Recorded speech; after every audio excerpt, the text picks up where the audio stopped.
iştirak edib, yəqin ki, bir kəlmə onun haqqında da danışar. Doğrudan da elə gözəl şairədir, həm də neçə illərin tanışı, dostuyuq biz. Bacımsan, əzizimizdən hər birinizi xoş gördük. Yəni Şəhla xanım da elə bir insan bacısıdır ki, Nüsrət Keçəmənli bizim Azərbaycan ədəbiyyatında. Allah Nüsrət gör necə halal insandır ki, onun ruhu dünyada olundu, şəhidlərlə birgə. O da bizim ədəbiyyatın şəhidi idi, cavan rəhmət edildi. Allah ona da qəni rəhmət eləsin. Bütün şəhidlərimizə Allahdan rəhmət, qazilərimizə can sağlığı arzulayıram. Oğlum deyir ki, mən gözüm belə olmağına heç peşman deyəm, nə var ki, amma insanı həyatda ancaq göz idarə edir.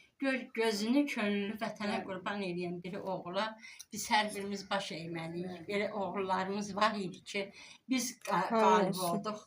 Şəhid olan balalarımıza, şəhid ailələrinə biz Allahdan səbir diləyirik. Allahdan o şəhid balalara rəhmət diləyirik. Çünki onlar cənnəti sağlığında qazanan gənclərimizdir. Gəncə ölüm yaraşmır, gəncə toy yaraşır, gəncə bəzək yaraşır, gəlin maşını yaraşır. Ana oğul toy gözlür, amma gənc vətənə toy elədi. Yəni 30 illik bir həsrətdən vətəni qurtardı. Bu böyük bir o gənclərin qələbəsi idi ki, biz onlara ömrümüz boyu minnətdarıyıq. Mən 60 yaşında bir şairəyəm.